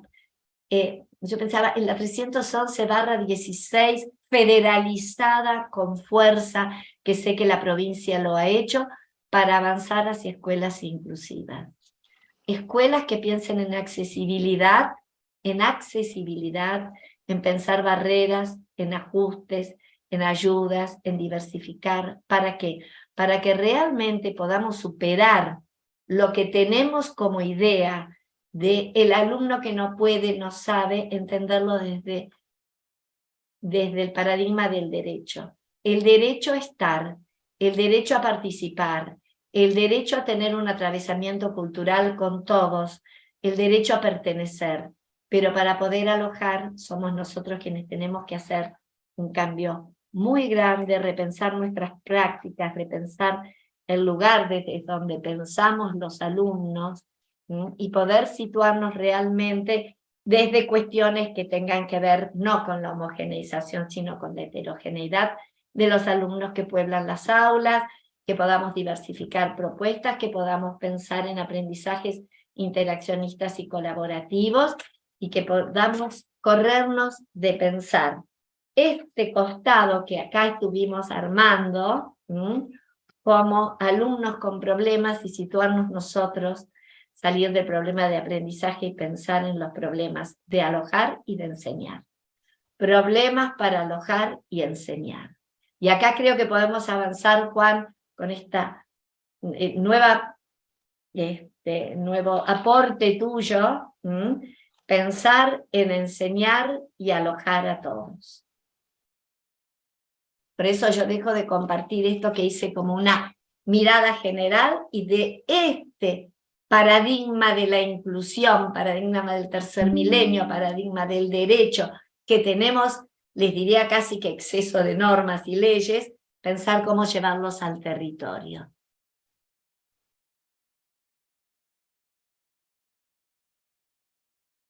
¿Te parece que yo ahora continúe? No sé si... Ahora te doy, me parece que ahora podemos armar la posta, porque Ok. ¿cómo armamos esto? ¿En qué nos conmueve? ¿En qué nos posiciona para pensar estos alumnos que nos quedaron acá del lado izquierdo? Ellos son parte de este paradigma, tienen derecho a estar en el aula. Y fíjate que esta pregunta que vos trajiste mientras que hablabas, no estoy preparado para, no puedo, hoy desde la transversalidad de la educación especial, tenemos los aportes, tenemos presencia, tenemos corresponsabilidad, que eso voy a hablar un poquito ya para cerrar, y lo que tenemos es la posibilidad de trabajar con, de poder preguntar cómo hago para alojar, con quién alojo, quién me acompaña. Este es el nuevo lugar de la educación especial. Acompañar, alojar, andamiar, estar desde la idea de transversalidad. Ese esquema que yo presenté de la educación especial tan separatista, hoy no tiene vigencia. Hoy hay un entramado entre la escuela de nivel y la escuela especial que posibilitarían esta construcción novel, innovadora, compleja, hacia la que estamos yendo, ¿no? Pero tenemos Ok. mucho que pensar, Juan. Bueno, yo entonces voy a tratar de entrar por dos líneas, que serían una, las intervenciones patologizadoras que se ven en la clínica y en las aulas, y otras posibles intervenciones que podríamos pensar como, tomando lo que decían Graciela y Gisela, como alterativas, decían ellas, bueno, veremos, son, pero que sin duda yo las pensaba como alternativas, pero ellas le dan una vuelta más, que son alterativas en el sentido de generar una alteración en el modus funcionandi.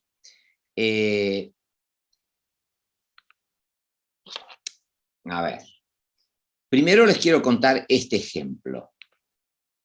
Esto que se ve allí es un recetario que he recibido, perdón, quería correr esto para arriba y no pude, donde hay me llega una nota donde viene acompañando a un chico que es básicamente lo que podría decir yo cuando lo conocí, es que era un chico muy desanimado, muy triste, y allí decía que padecía de un trastorno por déficit atencional de tipo mixto, de un trastorno posicionista desafiante, de un trastorno explosivo intermitente, en comorbilidad con un trastorno obsesivo compulsivo, y además con un trastorno por tics motores y fónicos, presente colalia, coprolalia, tics simples y complejos, trastorno de Tourette.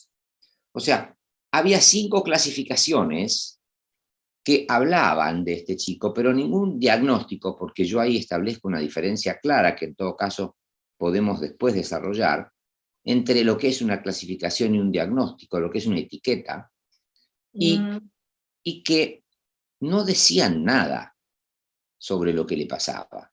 Que, por ejemplo, él expresó dibujando un alien como el del octavo pasajero, y él decía, yo me siento así. Este es el dibujo de otro chico que nunca escuchó mis charlas, pero que hizo este dibujo que me llama tremendamente la atención. Un cerebro, una cerradura, una llave, y en la base de la llave un corazón. Lo clave de este dibujo es que hay una cerradura y una llave que debe, digamos, encontrar la forma de abrir esa cerradura. Es decir, hay que descifrar. No hay algo que esté a la vista, sino hay algo que hay que abrir y encontrar la forma. A eso llamo yo el desciframiento, ¿no? Los manuales clasificatorios del DSM lo que hacen es describir, y nunca lo esencial está a la vista, ¿no? Sino que más bien debe ser descifrado, y eso es el desafío nuestro. Acá tenemos, por ejemplo, una forma de simplificación muy extrema de un colega que existe, no es un chiste, es un colega que no sé en qué provincia trabaja. Él se propone, digamos, una intervención en donde los patos desordenados que estaban allí amontonados van a pasar a ser ordenados por su accionar, y por supuesto que hay dos patos, el rojo y el negro, que hay que eliminarlos. Entonces, de la intervención va a quedar con menos patos, pero todos en fila, ¿no?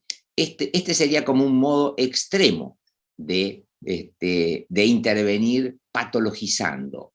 Y fíjense, cuando ponemos estas clasificaciones que yo llamo etiquetas y matrículas, Amelino Tom dice: no es casual, dice ella, que los humanos lleven nombres en lugar de matrícula. El nombre, dice ella, es la llave de la persona, es el delicado ruido de su cerradura. Estamos hablando de que en la poesía inicial decía que había que actuar con delicadeza, ¿no? Es el delicado ruido de su cerradura cuando queremos abrir su puerta. Es la metálica melodía que hace que el don sea posible. La medicalización avanza en todos lados. Acá, por ejemplo, tenemos como un psiquiatra norteamericano en un congreso define que estar enamorado más de 6 meses es patológico, y inventa un spray nasal que bloquea una hormona que se segrega habitualmente en el embarazo y en el enamoramiento, y que cuando uno se da un saque con ese spray nasal, el enamoramiento se termina rápidamente y por suerte uno vuelve a la normalidad. Donde estaba el príncipe aparece el sapo, y donde estaba la princesa estará la bruja. El tema es el estilo de intervención que toma un fenómeno de la vida como algo que debe ser tomado por la medicina. Lo mismo ocurre con este libro que se propone ayudar a las personas que tienen ADD o TDAH, que en Estados Unidos hay muchos adultos calificados con ese problema, que es un invento decididamente, y que los aconseja que se pueden reconstruir las relaciones en 6 pasos. Tú te lo define bastante más graciosamente cuando dices: yo te amo, pero me distraigo, ¿no? La sensibilización, no voy a avanzar, esta es una película, un fragmento en donde hay una persona que dice, hablando con otra, que hay una persona que le ayudó mucho. A ver, tal vez se pueda ver. Si no se ve, se los cuento. No. Vilken del går du på egentligen? Nej, gud, jag har bara... Det har varit jättemycket för mig nu. Sista tiden. Alltså, vet du vad? Jag hade också jobbat ett tag. Hade du? Ja, absolut. Det var så jävla konstigt, för jag hade ju allting. Alltså, liksom ingenting som jag saknade. Jag kände bara i hela kroppen att det funkar inte. Alltså, det är så himla svårt att själv acceptera att man är sjuk. Ja. Men jag fick supermycket hjälp. Antidepp, sömnmedicin, lugnande. Sen går jag faktiskt till en jättebra KBT-expert som har lärt mig liksom inte att tänka och känna så jävla mycket hela tiden. Så fort jag får en tanke nu, eller känsla som jag inte tycker om, det är superbra verktyg. Jag sätter bara på stoppknappen här inne och styr jag bort den. Så nu känner jag alltså nästan ingenting. Det är så himla skönt. Jag kanske vill ha hennes nummer. Nej. O sea que la solución es encontrar un botón de stop interno para lograr no sentir casi nada, y eso es lo que la pondría perfecta. Ahora, en ese camino de la desensibilización se pierde el gusto. El gusto es algo que hacía que se pierda el virus del coronavirus. Así que se trata, en todo caso, de recuperar el gusto, y que los que han perdido el gusto, por ejemplo por el aprendizaje, también puedan recuperarlo. Yendo ahora a las intervenciones, yo quiero señalar solamente esto. Cuando se plantea el tema de los niños pensados como cerebros, porque había una publicidad que decía: el cerebro va a la escuela, por ejemplo, quiero poner esta contraposición que dice: la Comisión Europea asignó ayer casi $700 millones a un proyecto que intentará trazar el mapa más detallado jamás logrado del cerebro. Esto lo digo porque tengo una paciente que dirige un jardín, y hay una integradora que acompaña a un chico que le dice: mirá, vos, le dice a la directora, no sabés de autismo, acá la que sabe de autismo soy yo, ¿no? Entonces, el chico autista que estaba en esa escuela común tenía que estar solamente acompañado y llevado adelante por las intervenciones de esta persona que sabe sobre autismo. Pero me parece que ahí se produce un choque fuertísimo porque la directora es muchísimo más piola y muchísimo más canchera, interviene de una manera mucho más sutil y hábil, pero supuestamente la que sabe es la integradora. Bueno, esto tiene que ver con un desarrollo que había hecho Freud cuando planteaba que los legos no podían ejercer el psicoanálisis, una discusión. Los legos eran los no médicos, él planteó que sí, pero el punto es si nosotros nos convertimos, maestros, psiquiatras, psicoanalistas, en legos en el sentido de los muñequitos. Y no lo digo, digamos, caprichosamente. Esto que está acá es una publicidad de una escuela psicoanalítica española, en donde fíjense que es claramente extraordinario que ellos pongan que la propaganda está hecha con clones. O sea que, no sé, la verdad que me parece como una propaganda casi como que deberían reflexionar y eliminar. Si decimos qué es, cómo se trataría de intervenir y cómo no intervenir, la diferencia por lo pronto es entre intervenciones objetivantes que identifican y tecnifican o intervenciones subjetivantes que admiten el espesor subjetivo y situado de las problemáticas. Me olvidé de leerles el contrapunto, o si se los leí, el de Peter Pan. Creo que no, porque Peter Pan ante esa frase dice: no sé si habrás visto el mapa de una mente. A veces los médicos dibujan mapas de otras partes de ti, pero no es tan fácil trazar el mapa de la mente de un niño, que no solo es confusa, sino que gira sin cesar. Un poquito trayendo del ente, que sería el cerebro estudiado, al ser del cerebro del chico, que está permanentemente en movimiento, y que tiene que ver con eso que decía María José de no nos bañamos en el mismo río 2 veces. ¿Y cuándo hay que utilizar medicación? Y bueno, cuando no hay más remedio, cuando no hay otro. Está mal medicar y no. Lo que está mal es medicalizar, que es otra cosa. Me interesa que vean este spot, que es de la película, de la serie New Amsterdam.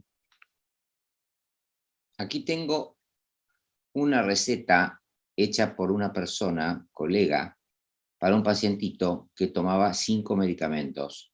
Su cuadro se pudo resolver con un solo medicamento. Uno solo. Solo quiero ahora mencionar 2 o 3 intervenciones y después estos 2 o 3 videos y ya con eso vamos a terminar. Tonucci iba a una escuela rural. En esa escuela rural todos los chicos estaban agrupados, no había grados, como ocurre en las escuelas rurales de ahora. Lo que dice Tonucci es que cuando ellos llegaban a la mañana a la escuela, la maestra les decía que saquen todas las cosas que tenían en los bolsillos y que después de eso empezaban las clases. Entonces lo que recuerda Tonucci y reflexiona, dice: qué equivocada estaba esta maestra, porque las clases deberían haber empezado por lo que traíamos en los bolsillos, porque eso era lo que nos interesaba. Hay una película de Michael Moore que se llama Where to Invade Next. Él recorre una escuela en Dinamarca, y pasa por un pasillo que está frente a un aula que tiene la puerta abierta, y del otro lado hay un patio, hay un árbol y hay un chico subido al árbol. Entonces se asoma y le pregunta a la maestra: ¿este alumno es de su aula?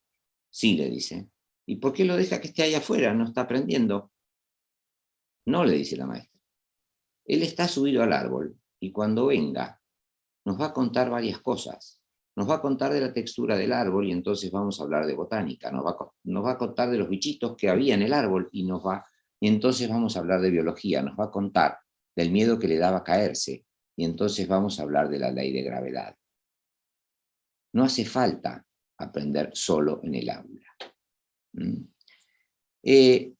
Un profesor de historia, ya que hablamos de intervenciones alterativas, se encuentra en un secundario ante la prueba que le está tomando se da cuenta ostensiblemente de que hay un chico que se está copiando.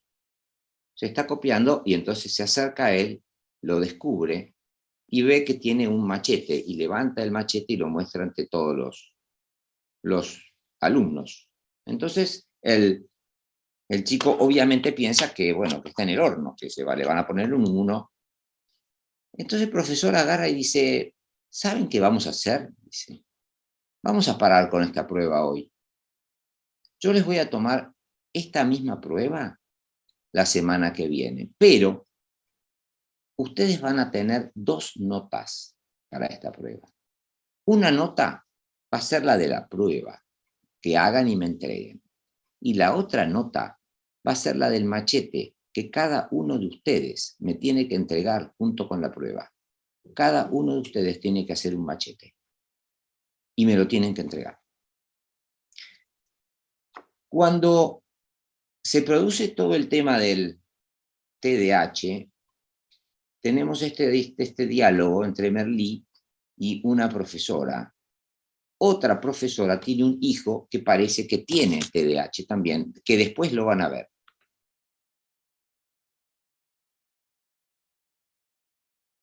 Sí. Primero, Merlino le dice, Pau, sos un mentiroso. Le dice, tenés un gran talento para mentir e inventar historias. Entonces, tenés que escribir una historia de una página todos los días durante 10 días, pero sin faltas de ortografía, y se la vas a entregar al director. O sea, lo recupera para el sistema en otros términos, planteándole un desafío y aprovechando su creatividad. Por último, ya que hablamos de intervenciones, yo les voy a leer esta intervención que está descripta, relatada en una novela que se llama La comprensión general del mundo de Sacheri, que es un diálogo que se da entre Benítez, un alumno de 3er año, que es además jugador de fútbol, y la profesora de literatura, que es además la directora técnica del equipo de fútbol de 3er año, al que no le va muy bien. El diálogo es así. A lo que voy, Benítez, es que los juegos para mí están para eso, para simplificarnos la vida hasta el punto en que nos sintamos capaces de entenderla, de manejarla y asirla de algún modo. ¿Asirla? Agarrarla, Benítez, agarrar la vida sin que se te desborde, sin que se te derrame por todos lados.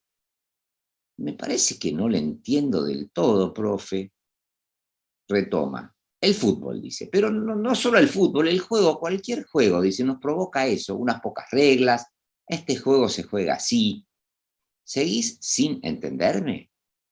Mirá, dice, mirá el fútbol entonces. Una cancha con ciertos límites, 2 equipos, 2 arcos, un objetivo simple, meter la pelota en un rectángulo empujándola sin las manos. Un objetivo secundario, que los rivales no hagan lo mismo. El resultado, el que lo consigue más veces, eso de meter la pelota en un rectángulo, gana. Y ganar es vivir, como perder es morir. 2 metáforas mentirosas, como cualquier metáfora, pero fáciles de entender. ¿Ahora me seguís? La vida es un embrollo, Benítez. Personas que te quieren, personas que no, personas que llegan a tu vida, personas que se van, deseos que te asaltan, pesadillas que te persiguen, ideas que te parecen geniales y son una estupidez, sueños que se hacen polvo. No sabes cómo plantarte, para dónde apuntar, qué hacer, qué sentir, pero en cambio, cuando jugás al fútbol, todo es clarísimo. Tus compañeros, tus rivales, un deseo, un peligro, una sola manera de seguir la vida, un único modo de espantar la muerte. ¿A qué? Me parece que ahora la entendí. Uno no sabe cómo funciona el mundo, nadie. Pero cuando uno juega algo que le gusta, parecería que sí. Como si uno encontrase la clave para entender el funcionamiento de todo el mundo. Me gusta tu idea, Benítez. ¿Cuál idea, profe? Esa, que jugar es como entender el funcionamiento general del mundo. Te felicito. Es una idea bárbara. Y yo tuve esa idea, usted dice. Claro, Benítez. Claro que sí.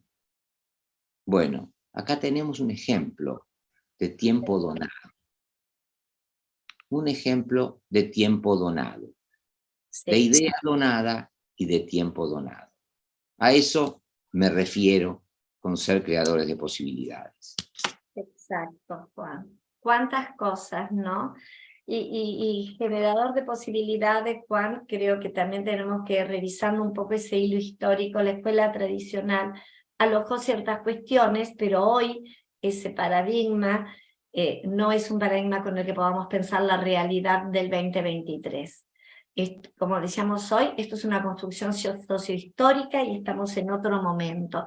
En un momento que, bueno, el sistema ha ido cambiando, también nos dio la posibilidad de pensarlo desde lo que era integrar, pero realmente superando esto que hablábamos también de la mirada de la integración, que es una mirada que está entre lo tradicional y, y el paradigma de la diversificación. El paradigma de la diversificación es el paradigma que aloja.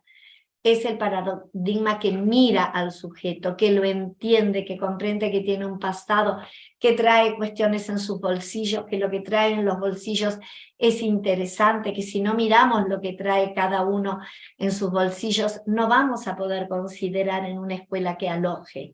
Una escuela que aloje a todos, que no es un maestro o un acompañante quien aloja, es una comunidad educativa.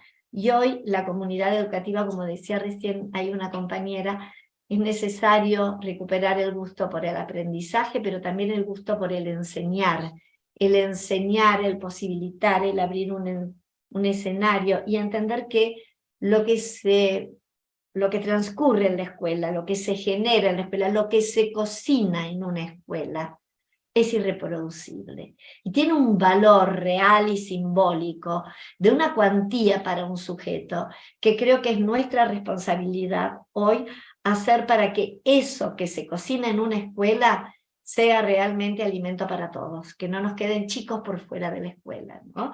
Que todos entendemos que esta escuela de la diversidad, todos tienen que encontrar un lugar, que no es el mandato homogeneizador con el que empezamos conversando hoy, no tiene nada que ver con ese mandato.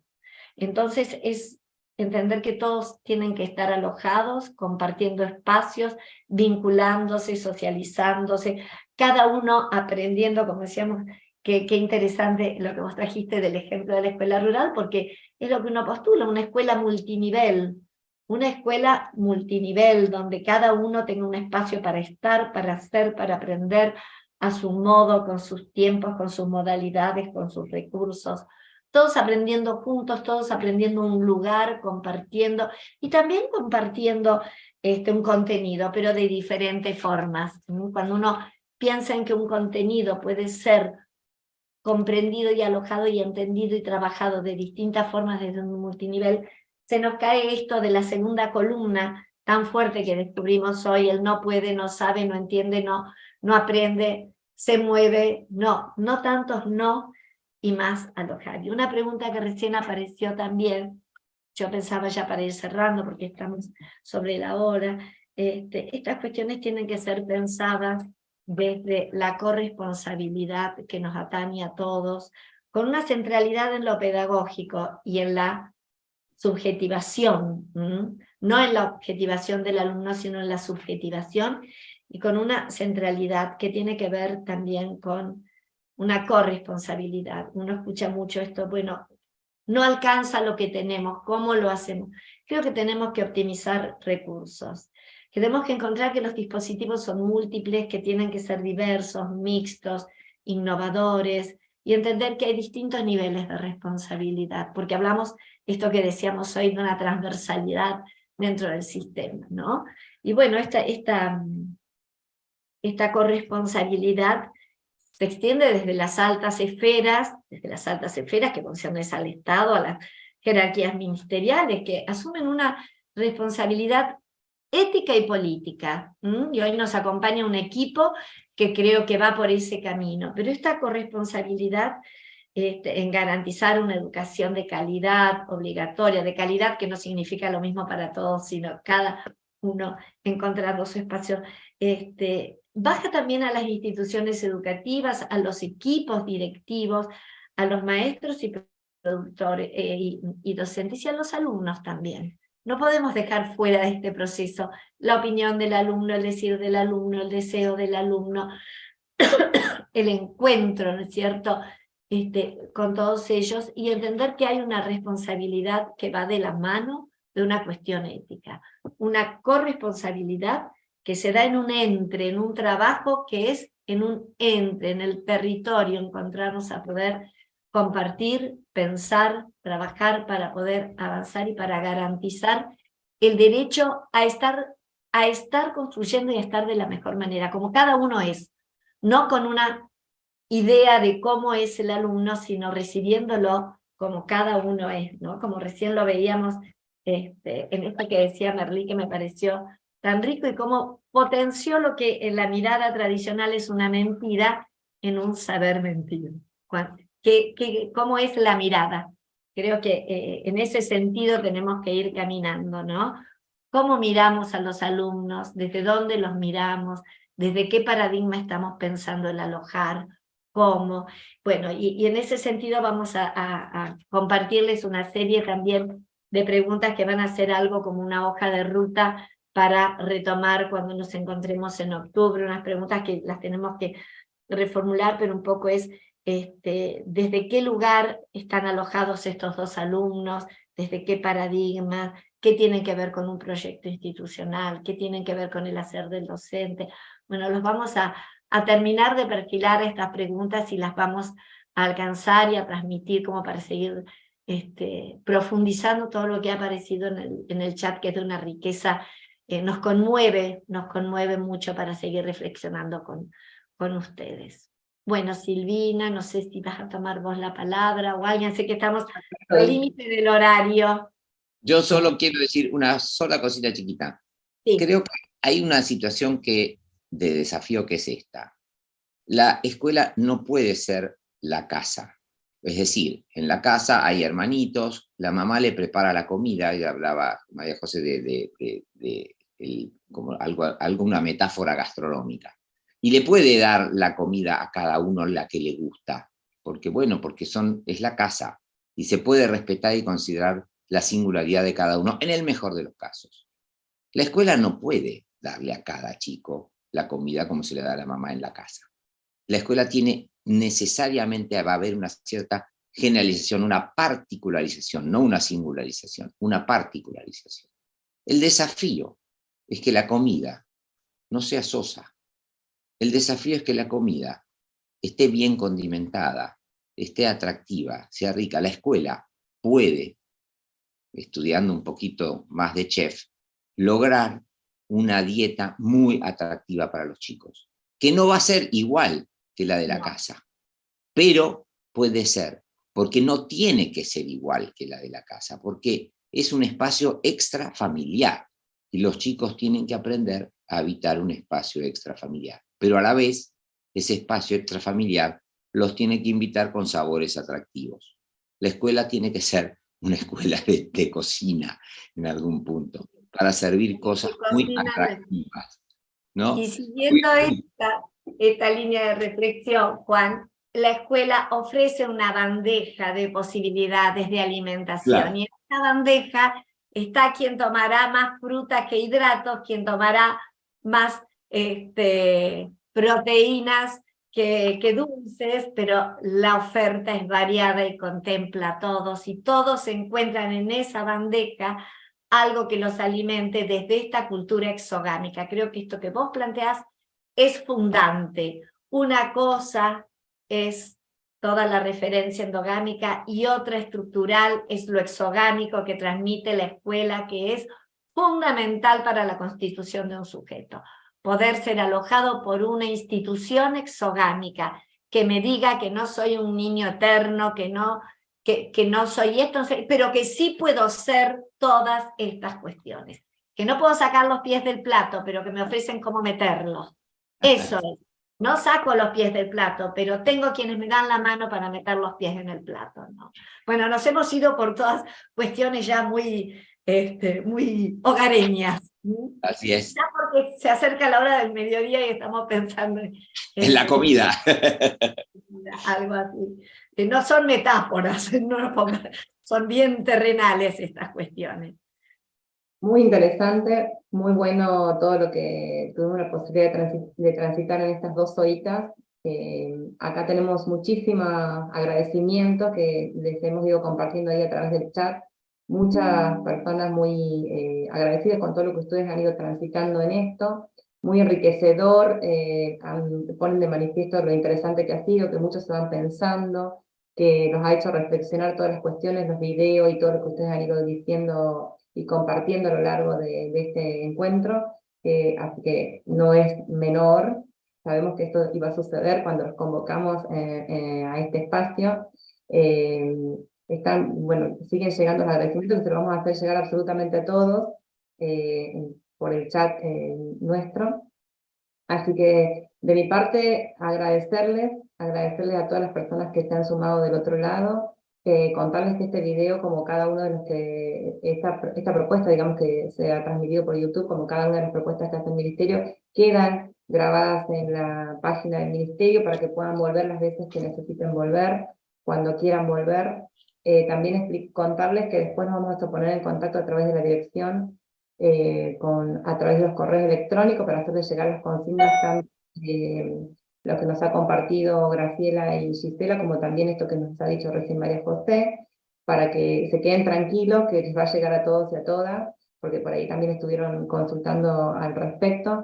Estos espacios los consideramos de la dirección y del Ministerio muy valiosos, si bien muy contento porque se ha sumado mucha gente un día sábado, que sabemos que es un día que por ahí pueden aprovechar para hacer otras cosas, pero sentarnos a reflexionar y haber escuchado todo esto, la verdad que fue muy interesante, y también me quedo con muchas cosas de lo que ustedes han ido compartiendo con nosotros en este tiempo, y en esto de lo que implica, desde la mirada que ustedes nos han ido trayendo, ese alojar las instituciones, ese trabajo con el otro, que sigue en línea con lo que venimos pensando.